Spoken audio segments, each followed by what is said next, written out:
ሰላሕልኪ ገዛኺ ሓሊፍክ ጽንሕኒ ብምባል ንጓሉ ምስ ኣፋጥ ጠላም ኢድ መምሕራ ኣይፍኑ ኢላ ነቒጻ ተረፈት ኣቲ ጓል ሕለፍኪ ዝብለክ ዘለኹ ምስ በላ ደጊሙ መምሕራ ብሓይሊ ካብ ኢሉ ከም ትፈላለ ገይሩ ኣብ እዝና ጸግ ኢሉ ኪድዳሓንቀሱን ሽኩር ኣቦኺ ስምዒ ምስ በላ ብጉልባ ጸርጸር እንዳበለት 10 ጊዜ ተጠጥባያ እንዳጠመተት ብውሽጣ እንዳተቃጸለት ምስናይ ነብቓታ ናብ ገዝ ኣበለት ኣታ ቁርብ ኣይተሓፍር እንዳ መምሕር ማለት እንታይ ማለት ድዩ? ነተምሃሮ ኮስኪሱ ዓብዪ ናብ ቁም ነገር ዘበፅሕ ደይኮነን። ንሕና ደቅና ናባኹም ንሰዶም ነዚ ኣምኔና ተገልቢጥካ ግን ንስኻ ነዛ ትሕተ ዕድመ ጓለይ ተበላሽዋ ኣለኻ። ከምዚ ሕተካ ንምዃኑ ትፈልጥ ዶ? ኣብ እንዳ ፖሊስ ከይደ ጣልጣል ከብለካ ከም ዝኽእል ትፈልጥ ዶ? ቁርብ ሕልናኻ ኸ ኣይወቕሰካን ሓፍ ተቢልካ እንድዩ ምስ በለ ምስ ንሕርቃኑ ፍቕሪ ነብሩ ድዩ ድሓርካ ክሳብ ትምህርታ ትውድእን ኣብ ዝበፅሕ ትበፅሕ ክትሓገዛ እንተዘይኮነ ዋላ ሓደ እኳ ኣይንገብር ኢና ምስ በለ ዘረባ ተረኺቡለይ ኣፀብቕ ልልካ ዲኻ ኣታ ቁርብ ብዝኾነ መፀዋዕታ ፖሊስ ሂዘልካ ፅባሕ ኣብ ቤት ትምህርትኻ ክመፅእ እምበል ገዲፎ ፀርፀር እንዳበለ ናብ ጓሉ ገፁ ደኣበለ ከምታ ዝበለው መፀዋዕታ ፖሊስ ሂዝሉ መፅ ኣማራፂ ስለዘይነበሮ ናብ መደበር ፖሊስ ከይድ ናብ ኣፍ ካንሽሎ ቤት ትምህርቲ ገፁ ምስ ኣበለም ኣቦኣ ኣብቲ ቤት ትምህርቲ ከም ዝመፀ ብማሓዝኣ ዝፈለጠት ቅሳነት ብጉያ ኣርከበትሙ ምስ ኣቦኣ ተራኺቡ ከም ዝኾነ ሓተተሙ ኩሉ ዘጋጠመ ምስ ሓበራ ምሳኻ ከይደ ዋላ ሓደ ከም ዘይገበርካኒ ክምስክረላ ኣቕሎ ኣፅበበትሉ ምእንቲ ርእሱን ኣብ ዓይነት ሰባት ዝኣተወ ዝገለለ ፀገም ከይተምፅኣሉ ሓርሓ ብላ ብቐልጡፍ ካብቲ ካንሸሎ ክወፅእ እንዳፈተነም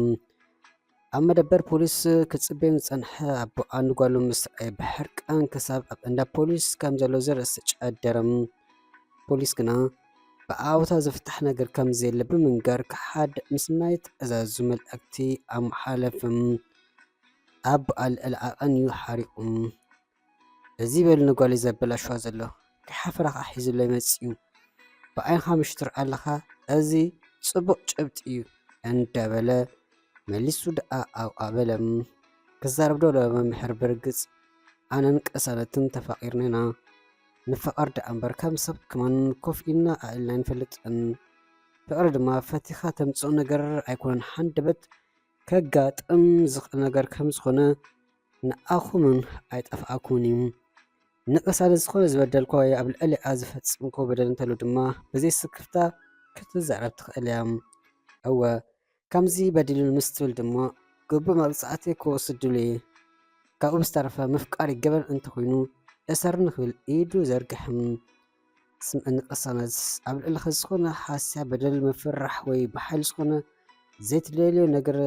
ክትገብር ኣገዲድክዲ ክበለ ፖሊስ ምስ ተወከሳ ዋላ ሓደ ከም ዘይገበረኒ ክምስክር ይመፅእ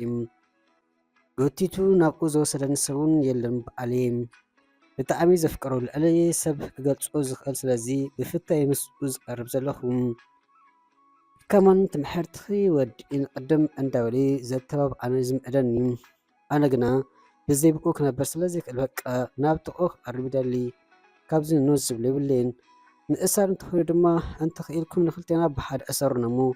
ሓደ ኣፊቱ ቃሲና ፍቕርና ክነስተባቕር ምስ በለት ፖሊስ ሞ እንታይ ክብል እዩ ትሰምዓ ኣለኻ ምሽ ነዛ ጓልካ ኣብ ልዕሊ ዝበደሎ ነገር የለን ትብላላ ምናልባት ንሳ ስለተፍቀሮ ከምኡ ትብል ትሕልው ዝኾነ ክትበደል ገለ ዝርአዋ ምስ ሓኽር እንተሎ ድማ ክተቐርብ ትኽእል ኢኻ ምስ በሎም ጓለይ ምስ ጥዕናኣ ስለዘይለያ ኣብ ሚፅዋቕ እንተኾነ ብምንታይ ንፈልጥ ገና ኮኑ እሽትያ ዘላ ምስ በለ ዋላ ሓደ ዝቐረበ ንስብ የለን ብድሌትኩም ጌርኩም ክትረጋግፁ ትኽእሉ ኢኹም ክትብል ኣቦኣ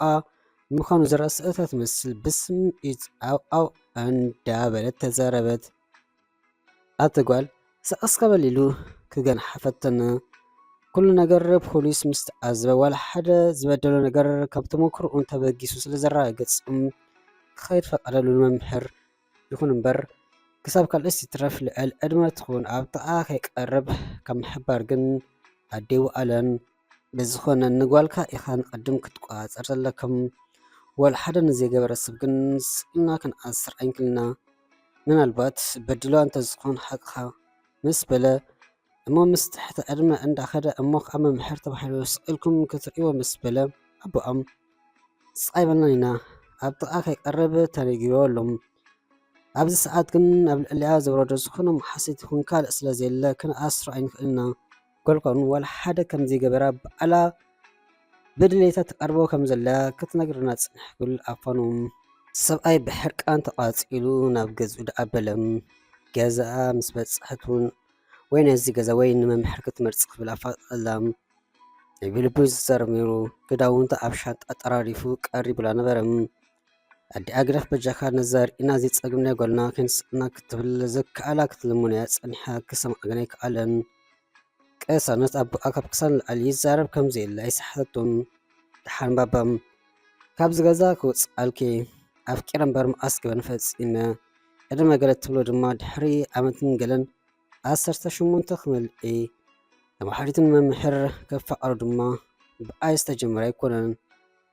እንተ ኣሕሪቐካ ኣይተሓዘለይ ከም ድፍረቱን ኣይትቁፀሩም ብልበይ ዝፈቶ ከባቢ